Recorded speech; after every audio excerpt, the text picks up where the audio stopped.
concept of thermography for breast screening for, well, since really 2004. What's that? It's almost 20 years. 20 years. Yeah. Can't believe it now I'm saying Yeah. that.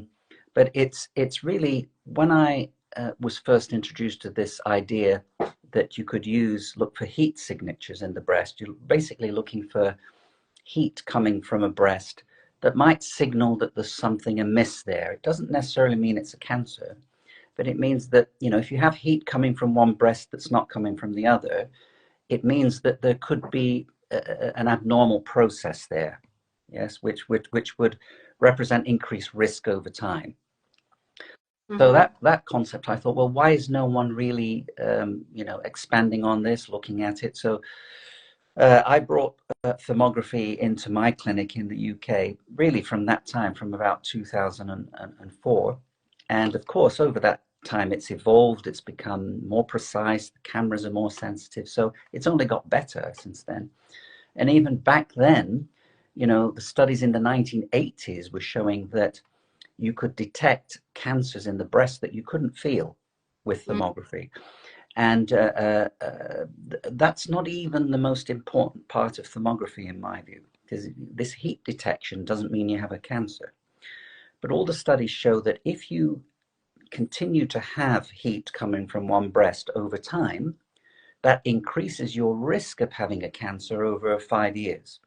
And that's the thing that's been missed with thermography, is that there's always this comparison to mammography, i.e., can we diagnose a breast cancer that's already there?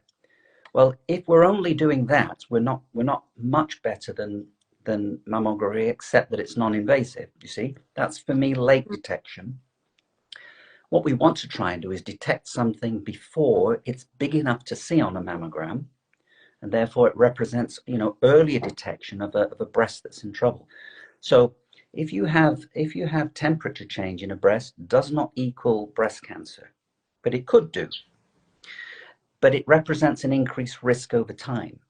So this, for me, is where we should be with breast screening, is looking for earlier changes before they become structural and big enough to see on a mammogram. And that's the problem with mammography for me, is that firstly, screening mammography has not been shown to be effective in saving breasts, saving lives. If you look at all the data, big studies, it doesn't show any benefit. In fact, the risks outweigh the benefits. So in my view, as a physician who wants to try and do better and first do no harm, that's important, I feel we should be trying to detect cancers or signs or risks of a cancer earlier. Because if we detect earlier, then we've got a chance to take a woman from high risk to low risk.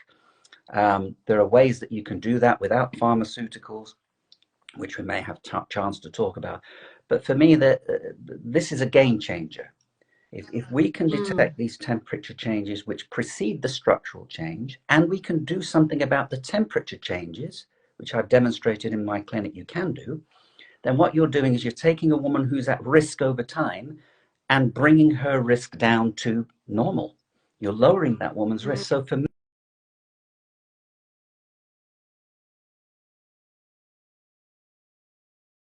this is a potential game changer in terms of reducing women's risk of developing cancer. Yeah, absolutely. Absolutely. I heard a quote as well that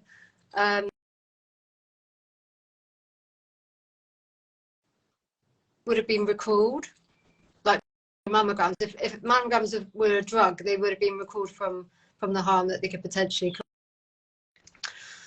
That's the difference as well. That was a quote Just from, it was a quote from Peter Gurcher, who was formerly of the Cochrane Foundation, has written extensively on mammography. Peter, probably more deeply than anyone, published, he wrote a paper and he said, if it had been a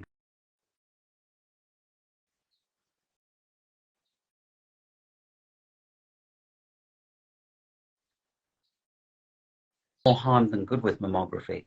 And if we have a drug,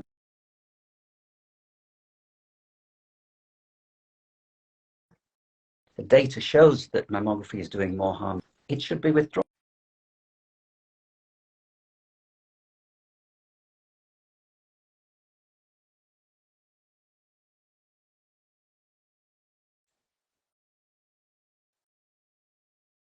Detector anyway.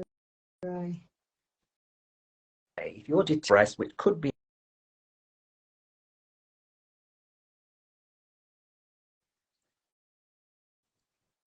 they show that 2/3 of those women who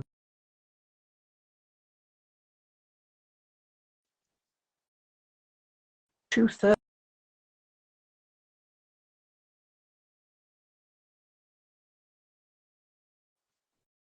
that one single mass, they all.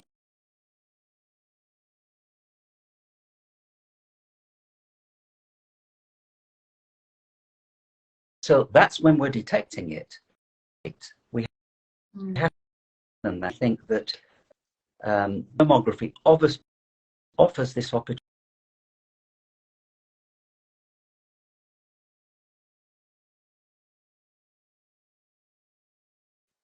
Missing about thermography is that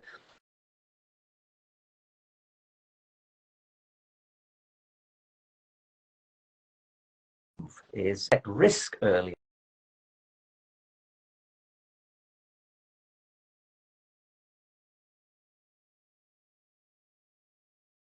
Yeah.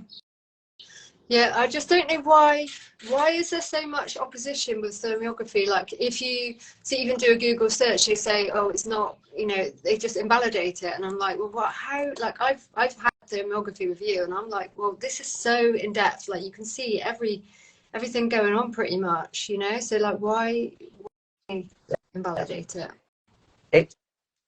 It's yes. One photographers as a and I think that ruffled feathers in the wrong places. Okay, so there's some political issues around it. But having said that, if it's done correctly, this is an important statement. It must be done correctly, and what that means that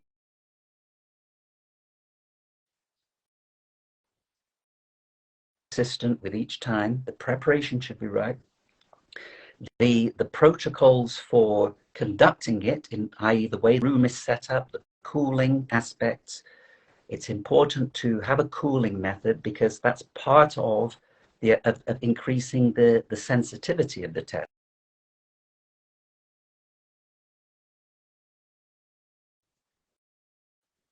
Is there any abnormal response to cooling? So the cooling aspect adds to the accuracy. And then we also have blood vessel patterns that you can see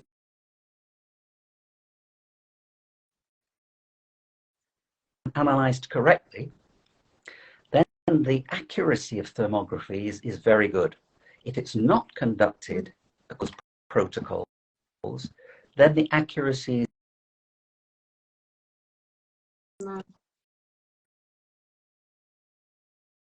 in recent of AI assisted thermography, we're now seeing even greater sensitivity or greater accuracy in thermography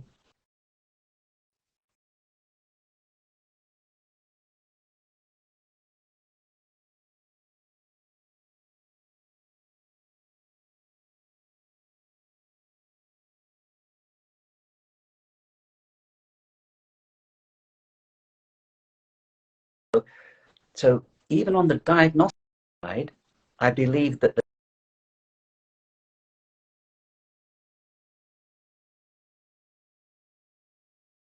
thermography. But the story with thermography is not the diagnosis, i.e. you're diagnosing a cancer. The big story is that we can, even if you don't have a cancer, if you have an that represents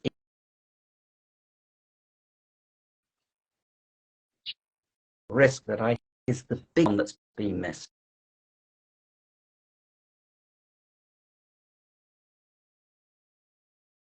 About the cold blast, what's that actual term? Where you blast it cold and then see how quickly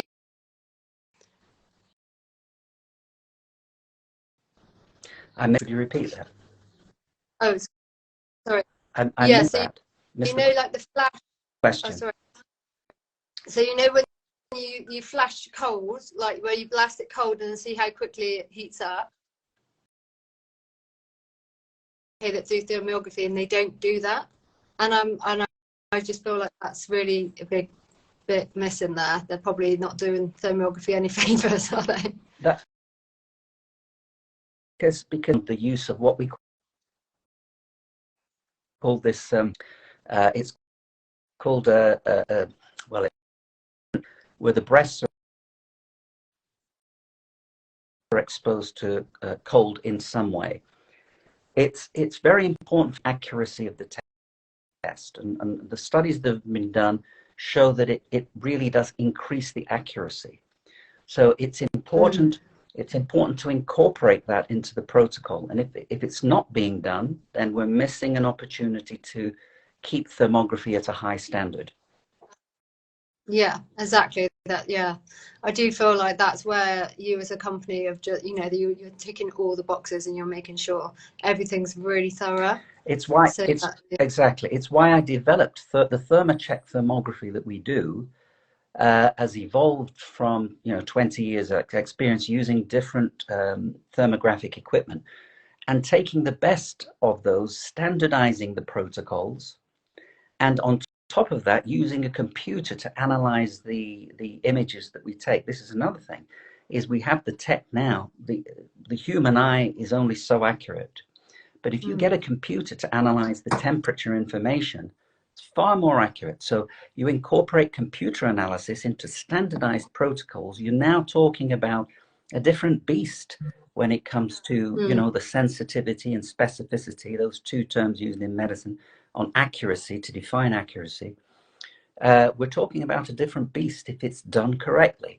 And so one of my challenges, one of my missions has been to develop a system that will enable thermography to be done as accurately as it can be done, and create a model that can be used by doctors who are interested to offer thermography at a very high standard. So hence the reason why I helped to develop this Thermocheck thermography that we use in my clinic. Right, yeah. Yeah, makes sense. Yeah, you'd need to definitely cover all the bases, and I think that's really important. So would you say, so should we touch on a little bit about what you do if it is slightly raising the temperature, or maybe like preventative tools, because that would be quite useful for people to know about. There's two answers to this, if you just bear with me on, because if you have an abnormal thermogram, it depends how many temperature changes, how many changes we see. So you've got abnormal blood vessels, let's say, you've had temperature changes, you've got some resistance to cooling. The more of those changes you have, the more you need to investigate further. Yeah, so it's important not to ignore an abnormal thermogram. Now, some of those women will need to have an ultrasound, an MRI, depends on the age of the woman, or even a mammogram. Because a mammogram, we're not saying mammograms are all need to be phased out, but screening mammography, we're saying. Here we're talking about using a thermogram as an investigation tool. Yeah, so that's different. And that's where I think it still has a role. But it depends on the age of the woman, what's appropriate to examine the breast structurally. So if it's a young woman, ultrasound MRI might be more appropriate than a mammogram, because remember, in younger women, the breast tissue is very dense. So mammography is inaccurate in younger women anyway for that reason, because in dense, you can't see an abnormal structure in dense breast tissue. So bear in mind, having said that almost 50% of women anyway have dense breast tissue. So the more dense your breasts are, the lower the sensitivity of mammography. So coming back to the question, sorry, I'm going off track here. If you have an abnormal thermogram, and there's a lot of features which are abnormal, that woman needs further investigation. Yeah, so we send her for an appropriate structural scan to make sure that there is nothing structurally going on in the breast that should be referred on. Okay, that's important. If, however, there's no structural change in the breast, let's say the woman goes for an ultrasound or a mammogram or an MRI and it doesn't show anything, but they have an abnormal thermogram. Yeah. What are you going to do about that? Because the Yeah. thermogram is saying this woman is at potentially increased risk, but we haven't seen anything developing big enough on the structural scan. You can see the dilemma there is this woman's at risk, but there's nothing we can see structurally. Well, what I found is that if there's certain nutritional changes that you can make, including, cleaning up the lifestyle, but there's certain key nutrients which are important for protecting breast health. And I'll mention two. Okay, I can't mention all of them, but let me mention two. Vitamin D levels critical. Everyone should know this. That all the data show vitamin D, when the level is above 120, and in the UK labs, the normal is 50 to 200. But if your level is 120 and above, what we see in data that have looked at population vitamin D's and cancer incidence, when you get to a level of 120, the incidence of cancers just drop off quite sharply.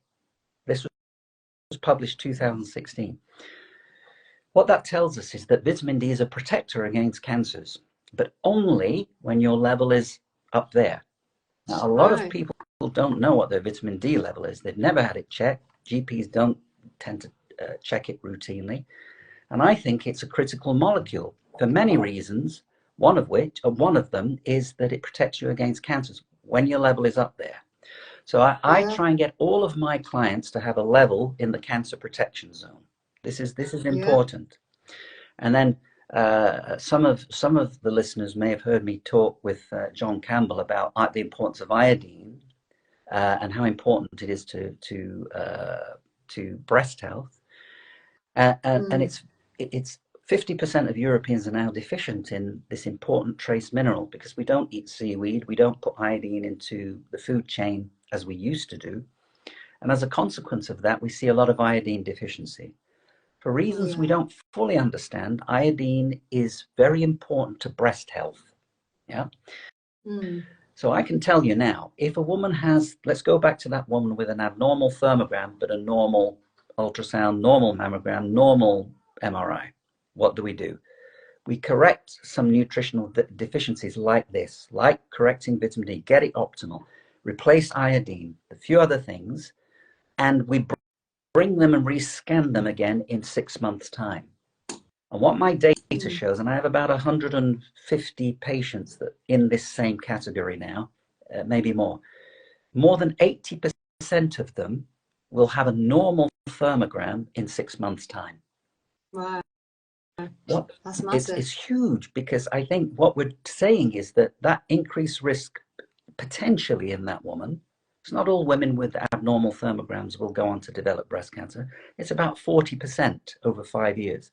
That's what the studies show. But what you want to do is reduce the risk. If you can do something without being invasive about it, i.e. just wield certain key nutrients in a woman with abnormal thermogram, and you can normalize her thermogram over 6 months, for me, that's big.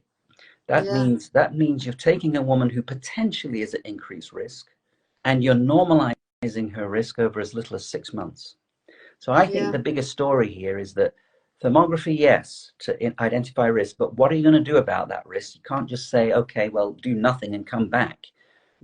For me, that's not ethical as a physician to just say, well, let's just do another one. You've got to be proactive. So the biggest story is, I think, there are some key nutrients that you can use that will reduce risk, and if you continue to invest in those key nutrients, my view is that they will continue to reduce your risk over time. So I think this is the game-changing aspect.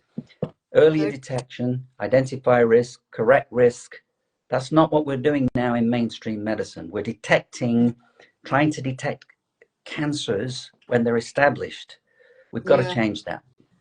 Yeah, totally. And with the vitamin D, obviously like melatonin, low melatonin's been linked to higher breast cancer, and that obviously is the vitamin D Yeah. link, you know. And I think don't just pop melatonin, we need to get out like morning Yeah. sunshine, and obviously in the Yeah. UK it's just dire, Yes, like exactly. we're okay at the minute. Exactly. And Yeah. I've seen even deficiency or insufficiency of vitamin D in people who live in sunny climates as well. So it's not a Really? given that because you live in the Right. sun that your Yeah. vitamin D will be okay. You know, you need to check your blood level. I would say every person listening, everyone should know what their vitamin D level is. Everybody, because Yeah. it's so important as a molecule in terms of not just for cancer, reducing cancer risk, but your bone density, your metabolism, your viral susceptibility, etc. There's so many things vitamin D does, Yeah. including regulate 10% of our genes. So our gene behavior, 10% of our genes, and we have about 25,000 of them,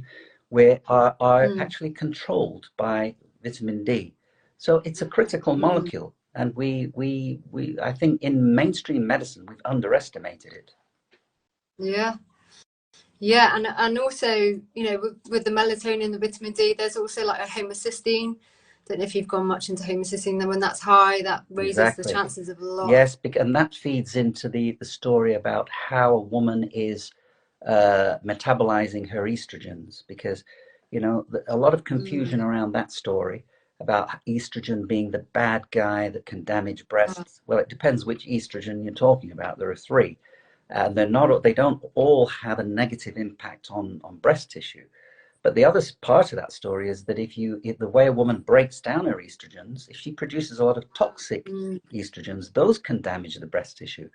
And what we often do in our clinic is if we know a woman's at risk, if she has a family history, or she has an abnormal thermogram, I'll often get her to check her estrogen metabolism to see if she's at risk from that. And then there are nutritional ways that can be changed, reversed, so that the estrogens are metabolized more safely. So you're right, and now I think Mm. homocysteine feeds into that sort of estrogen detox, the Yeah. methylation aspect to it, which is part of keeping estrogen safe. Yeah, that's really. I'm glad that you brought up estrogen as well, because like there is so much Mm. fear around estrogen, but yeah, actually we do need it way more Yeah, than what, you know. But I know that people just jump on then the HRT, and then that's quite a complicated subject, isn't it? I mean, it used to be the horse urine, didn't it? But now it's not. And so like, I think you work with hormone yeah, I do, and replacement therapy, don't you? I've written quite a lot of articles on it. They were targeted at both doctors and anyone who's interested to explain the difference of, that not all hormones are dangerous. The way that HRT is administered is extremely important as far as breast health is concerned. Hmm. And all, 2005, International Journal of Cancer published a big study on 70,000 women almost, and they looked at different forms of HRT and the incidence of breast cancer. And what they saw was that when you combine estrogen with a synthetic progesterone, so a drug form of progesterone, not natural progesterone, then you saw an increased risk of breast cancers.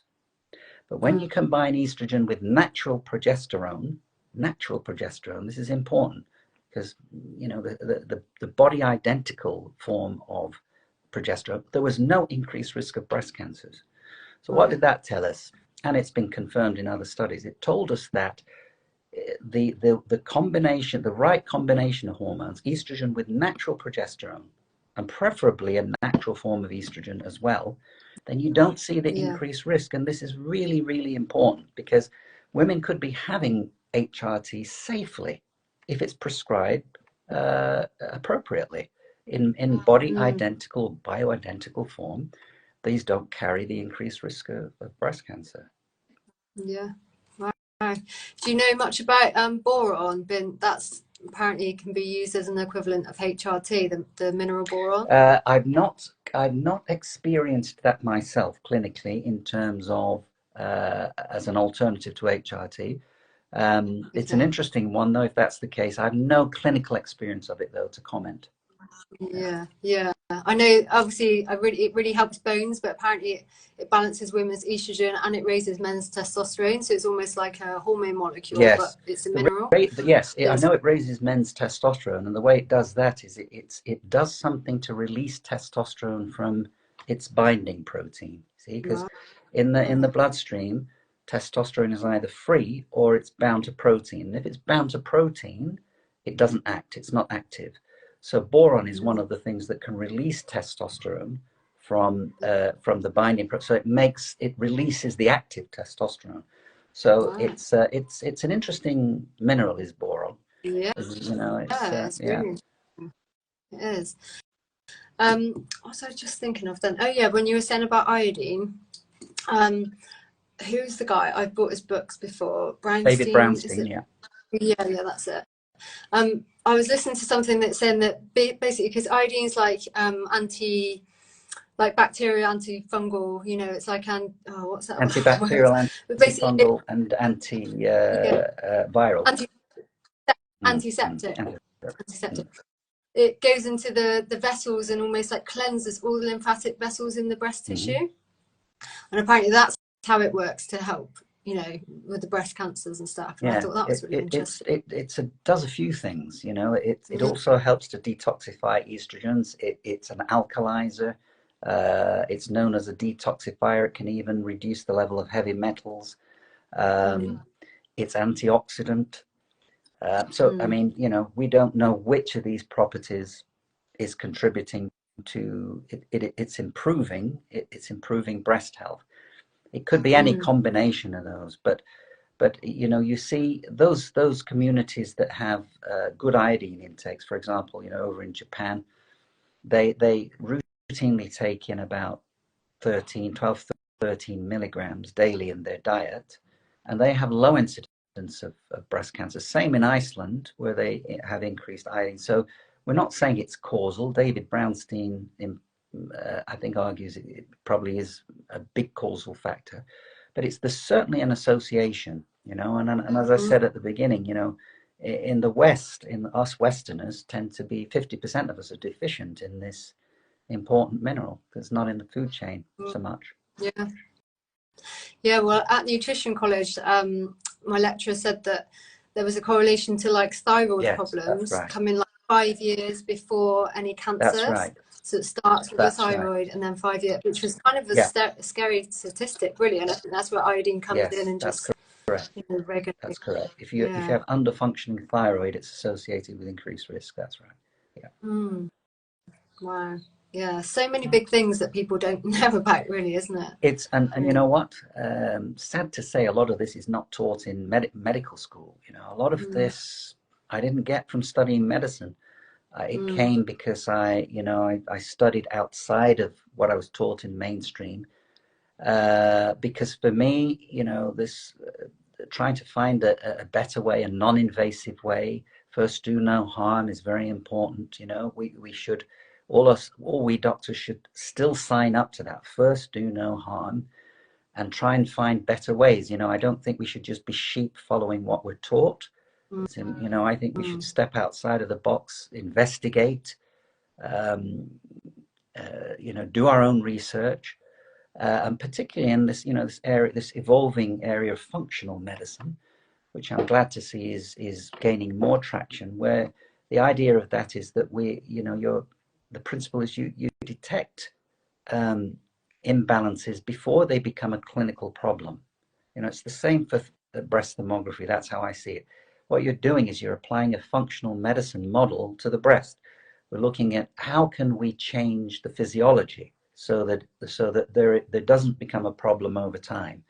And that's the principle of functional medicine, is to find a way of changing, you know, physiology, altering person's risk, or altering the factors that contribute to disease. You know, this is something that I think more and more medicine should move towards this area. So we're detecting earlier. We're not just waiting for the system to fail. You know, we're detecting changes in physiology that represent a risk later on. You know, so that we're truly preventing disease. I think that's what we need to do more of. Yeah. Would you say that you've seen a lot of like emotional stuff being, you know, like the body keeps the score? There was a big statistic around women overgiving and breast Yes, cancer, and you yeah, know that. yeah. I think Yeah, it's and Hamer's done a lot of work on this. You know, the German scientist. He's published a lot on this. Hamer, Hamer, I think it is. But yes, I also see that you know, women who are um, at risk often are the most caring women. You know, yeah, they care about everybody else except themselves. You know, this is very yeah, common, a very common trait in women who have yeah. breast cancer. Really Mm. sad, isn't it? I'm going to just scroll through. I think there's some questions, so let me just have a little quick scan. I'll go to the top again. Where that different cameras have different optical lines and that they need to be a certain number to be accurate. Is that must be around the thermography? Different cameras have different optical lines. I'm not quite sure what that means. Different optical lines. I mean, No. you're using, when you use a thermal camera, you're comparing one breast against the other. Yeah. So this part of the way it works is that, and remember now we're using really sensitive infrared cameras, digital infrared cameras that are sensitive to 0.05 degrees or less. I think it's even less than that. So the point is, whatever camera you're using, it should be a sensitive one. You're exposing both breasts to the same imaging, so you're comparing one side to the other. Yeah. So and that's important. That's how thermography works. You're comparing left against right. You're looking for any abnormal blood vessels one side versus the other. You're looking for any cooling changes that are different one side to the other. So um, important to use a a proper sensitive camera, and there are lots of them around now. Yeah. Okay, so someone's asking, are there statistics that show the correlation between There hypothyroidism are, and breast yeah, there cancer? are, Yeah. there are definitely. It's when I first started investigating the background to risks of breast cancer, that was one of the things that came up. And when you start digging into the whole iodine story, it comes up again. So they're definitely stats. Easy to find. Yeah. Yeah. Just dig around. There are so many things that we can have access to now, just from the internet. Okay, so if thermography leads into finding that it is malignant, what kind of next steps, including treatments, do you recommend? Yeah, this is a good point. So if it's, well, the question was if there is a malignancy. Yeah, what treatment or steps would you recommend? Oh wow, Oh, kind we of a could. big. I don't know how much we can go into that here in this session. Maybe we have to arrange another one. But look, I think if someone has an established cancer, it needs to be managed correctly. Yes, Mm, and you know, it does require it may require mainstream uh, uh, correction or treatment. We do a lot of work in combination of mainstream with other things that negate the negative effects of for example, chemo. You can negate the negative effects of chemo, allowing it to do its damage to the cancer cells while supporting normal tissues. It's another story, but you know, and mm, the whole issue of cancer being a metabolic disorder, yes, is that no one talks about it. That cancer cells are metabolically incompetent, and the doctors that I've seen have the greatest success against cancers employ some form of metabolic therapy. When you do that, you create a disadvantage to the cancer cells, but no damage or disadvantage to normal cells. This is very important. mm. That's where I've seen the best outcomes against cancers in terms of treatment outcomes. I mean, So what is a metabolic treatment? What do you mean by that? I've not heard of that. it's based on the different ways of doing it. For example, even ketogenic diet would be a way of arming the metabolism. It's intermittent fasting would be another way of improving. It's improving the metabolism, the metabolic function of cells, because Okay. cancer cells tend to have metabolic compromise. Then if you can do something, we used to think that was irreversible, by the way. Recent years, we now know it isn't. If you can do something about that disturbed metabolism, then one of the things that happens when you do is you reactivate the programmed cell death, which gets turned off in cancer cells. Yes, they because of this disturbed metabolism, they become resistant to cell death. The programmed cell death that all normal cells have gets turned off, and there's a view that that's because of this compromised metabolism. When you do something about the disturbed metabolism, you can actually turn back on the programmed cell death, which weakens or allows the cancer cells to die. But it's a big subject, that one, not Yeah. something we can touch on in a few minutes. Yeah, I thought it was like some kind of supplement, but now I realise you're on about just treating the metabolism, which would also be treating the thyroid. That is what governs the metabolism as well. Yes, exactly, if it's needed. But there are other Yeah. ways of supporting metabolism. There are certain nutrients that can support metabolism. We do it a lot in our cancer support work, so supporting the immune system, supporting the metabolism is I think, an important part, should be an important component of anybody's cancer treatment. Yeah. Someone's just said that she's been advised against taking iodine because she's on thyroxine. Yeah, that's probably good advice. It's a bit of a I think you have to be careful. one. I think, yeah, if you have an abnormal thyroid, if you have a Hashimoto's autoimmune thyroiditis, then you have to be careful with iodine. And I think as long as it's monitored, this is the important thing. If you're going to be on it and you have a thyroid disorder, it should be monitored. The other thing I do, if you can't take it orally, apply it to the breast. So if someone has an abnormal thermal picture and they can't take it orally, I often advise applying iodine to the areas that look hot on the scan, so it goes directly into the breast and not through the gut. Oh, wow. It's funny, that reminds me, years ago I put thyroid iodine on my neck, and it burnt my neck. Actually, like, I had a massive scab, and I was like, oh my god, I've burnt my neck with to iodine. mix it, rather than putting it. Depends on of course, the higher the percentage, the more likely it is that's going, because they're not all the same strength. If you used a strong iodine solution, it can do that. If you mix it, with a bit of cream or coconut oil, so it's it's not so strong, then apply. It shouldn't. Right, yeah, that's what I do.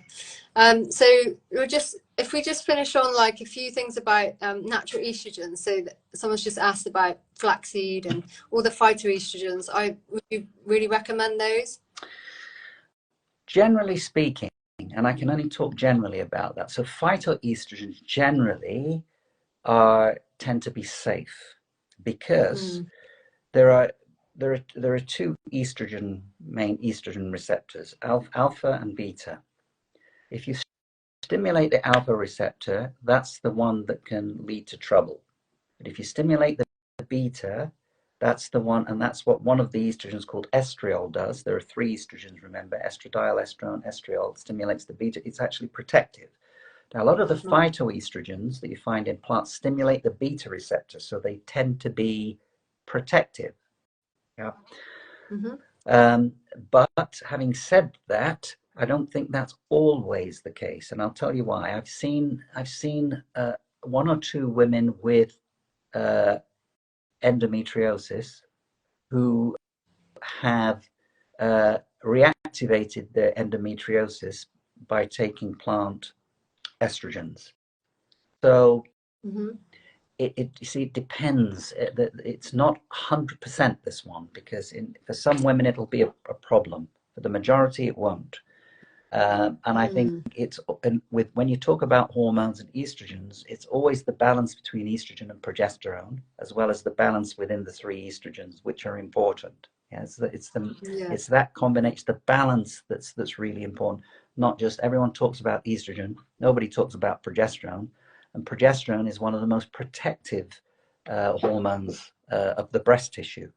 Yeah. So hence that study I was mentioning, that when you combine estrogen with natural progesterone, you don't see any increased risk of breast cancers.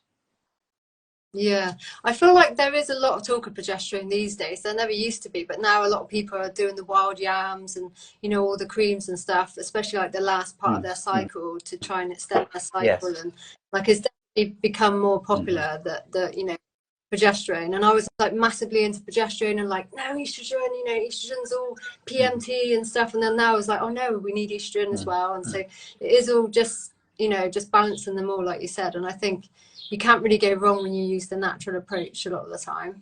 Well, that's right. I think where the only problem is there's not a lot of pharmaceutical interest in the natural approach, you know. So because you know a lot of the pharma money is made from patented molecules, and you can't patent a natural molecule, and that's you know that's the problem is that you know a lot of the there's a lot we can do with natural molecules, but there's no big industry interest in them because there's no patentability and therefore not a lot of interest economically.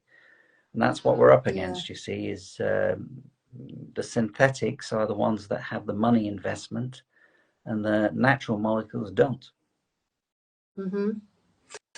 So would you say, like to recap, I feel like one of the most important things are obviously women's detoxification pathways. Like that's paramount, isn't it? Like, you know, taking out the parabens, the aluminium, all the things that burden the system, help the body like process estrogen in a healthy way. Yeah. What did you say about the beta? What was the one that we don't want to stimulate? The alpha, Alpha? the alpha. Yeah. Oh, okay. So that tends to be so estradiol, which is the main estrogen, stimulates alpha and beta about the same. Estrone, one of the estrogens, Yeah. stimulates the alpha preferentially, and estriol stimulates the beta. So the estriol is the safer.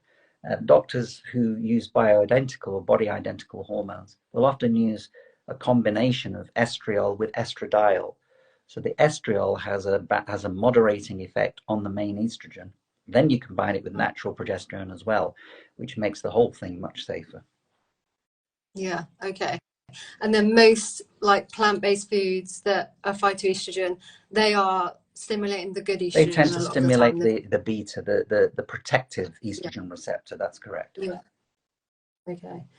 And then obviously, yeah, sunshine, melatonin, vitamin D, iodine, increased seaweeds, and broccoli seed extract. That's been amazing, isn't it, for breast cancers or Yes. protective, very protective. And again, that feeds into the protecting against any toxic estrogens.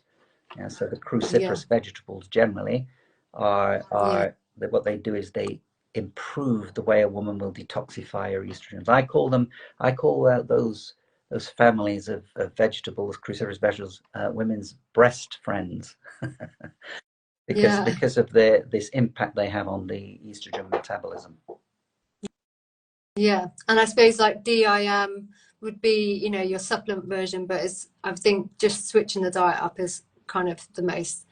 But I think that sometimes DIM and stuff, they can be too aggressive, like, and then you get detox symptoms and stuff. Have you noticed that with, do you use I DIM do and some. stuff? It depends on the situation, and if you measure a woman and she's got an abnormal or non-favorable estrogen metabolism, and it's a simple urine test, if she's then you can advise on just increase crucifers in the diet, or you can supplement with things like DIM or indole 3-carbinol, which are cruciferous vegetable extract. I don't see much in the way of side effects from doing that. Again, it might be dosage related. So I think provided you keep within the sort of recommended dosages, then it tends to be fine. Not all women need to do that. It's a good thing to do if you have an unfavorable estrogen metabolism. Yeah, yeah, yeah. I feel like I do. When I've had DIM, Ah, I didn't feel good, and so I think I just yes. overwhelmed my system. Um, Okay, was there anything else? I think we've covered quite a lot. I really, really appreciate everything that you've gone over. Yeah, is there anything else that you feel like we need to add? No, I don't think so. I think we've covered quite a few related topics there. Yeah, I don't know. Yeah. I'm pleased. Okay, well, thank you so much. Really appreciate it. And I'm coming again to you this year. Hold on, there's a another question here. Being advised, oh no, we've read that one. Let me just double check. Oh, 58. Is there any advice to reduce or risk to slow down something possibly suspicious? Yeah, we spoke quite a lot about that. So when I'll share this on my feed. I don't know, you might have it on your feed as well. We can collaborate. So, you know, a lot of questions have been answered on there, but I can always like type some answers in on the. Oh no, because I don't think the questions actually go onto the feed after. So yeah, once I actually post it to my wall, if you've got any questions, we can reply there, can't we? Sure. Yeah, no problem. All right. Well, thanks again for your time. Really appreciate everything you're doing for women. Thank you for the opportunity, and nice to talk to you. Yeah, nice to talk to you. All right. Thanks again. Bye now. Bye-bye. Bye-bye.